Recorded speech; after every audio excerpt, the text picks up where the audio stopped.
Good morning, woodworkers. I'm working on a little project this morning. Hopefully it'll work out. It's kind of an experiment, really. What I'm going to do is make myself a featherboard similar to this that I can use on the table saw, and I'm going to make it out of this old piece of pallet wood, and hopefully this will turn out to be a good project. The thing I've got to do is drill a couple of holes here in my table saw, and then here in this piece of wood I'm going to take on the router table. I'm going to cut about a 6 or 8 inch slot in a couple of places here that'll line up with where I'm going to drill the holes.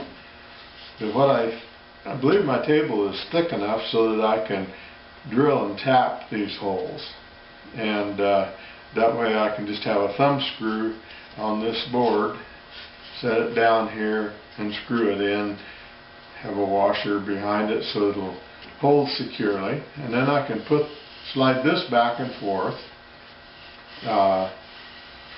to get my different distances from the piece of wood that I want to hold against the saw blade with my featherboard. First thing I did was to set my miter gauge at about 15 or 16 degrees. It doesn't matter, that's not important, the degrees that you set this at, but this works better when you have a featherboard that is at an angle to your straight grain wood. And that's another thing I should mention, is to make sure that when you're making a featherboard, to make it out of straight grain wood. The feathers flex a lot nicer, and you don't have near as much problem with breakage that way when you slide it up against a piece of wood that you're cutting. Now, those of you that have been following my YouTube episodes on how-to projects, you know how I made my dedicated featherboard sled from my table saw.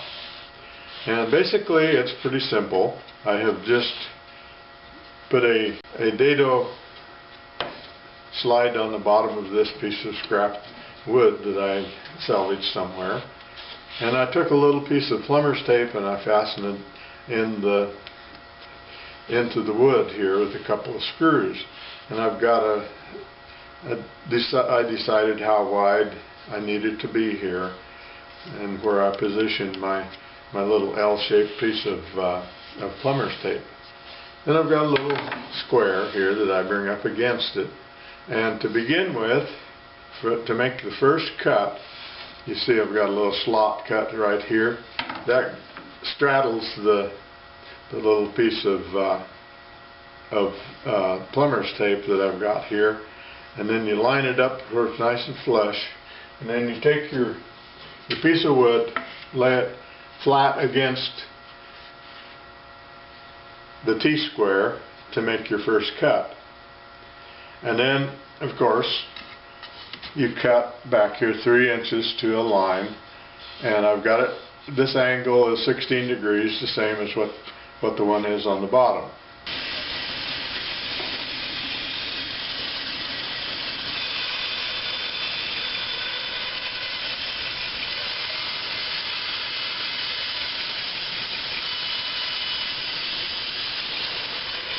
Okay, the next cut, what you do is slide the first finger, straddle the piece of the angle piece that I have here to hold things in place, and then when you run it through again, it's going to move you over just that distance each time. So here goes the second one.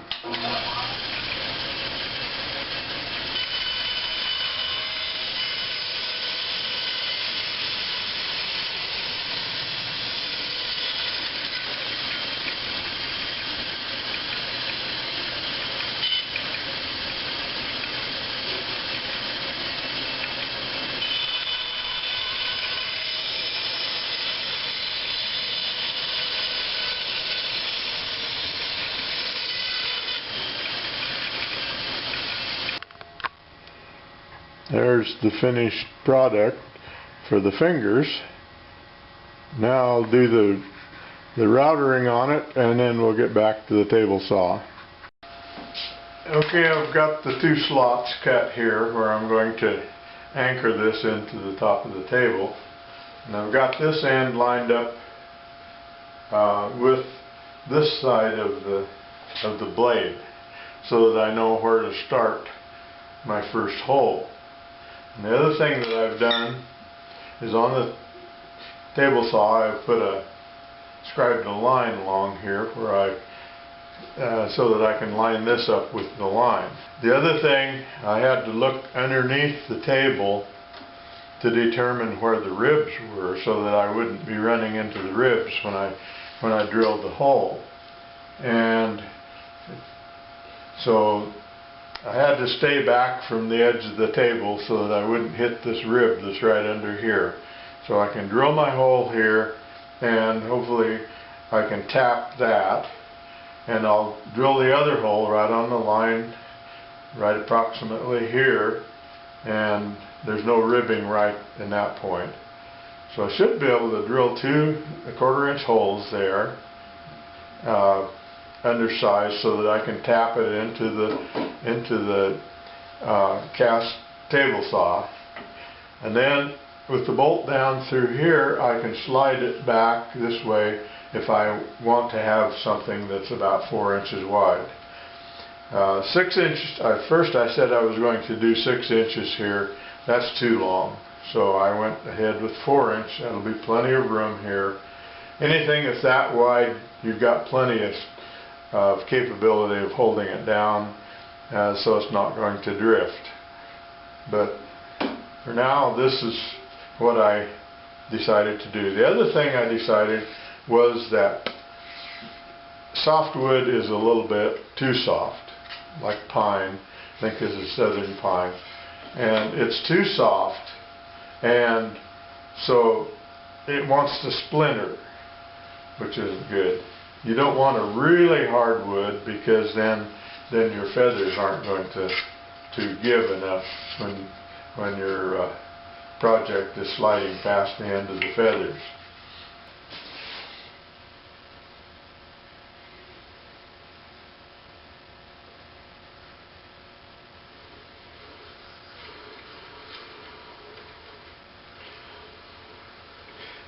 Cast iron usually taps pretty easily, and the only thing you have to worry about is making sure that you keep your tap straight.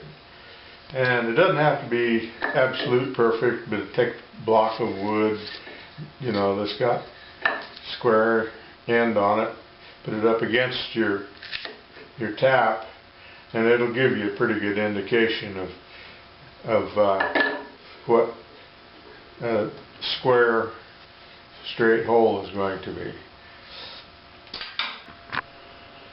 My plan is to use some carriage bolts, and I think I'll just make a little piece out of some 3/8 plywood or something that I can make some little knobs out of. So there's plenty of room here for a piece of 3/8, and then with the washer underneath it, then it'll position it so that you can turn this down tight wherever you want this to set. And I think this is going to work out pretty good. Well, I made my knobs. I made them about 2 inches long, and then I countersunk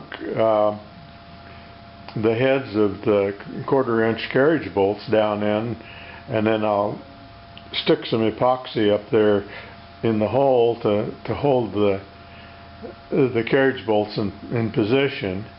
And then underneath, between the wing nut and the featherboard, I have put a washer under there to space it out and make it so that it holds nice and secure. Then that on both of them. Now what I've set up here is that I want about a 1/4 of an inch slice off of the edge of this board, and so I've got the featherboard up against it, and we're going to run it through and see if it holds everything in place. Wish me luck. This is a maiden voyage, I guess you'd call it.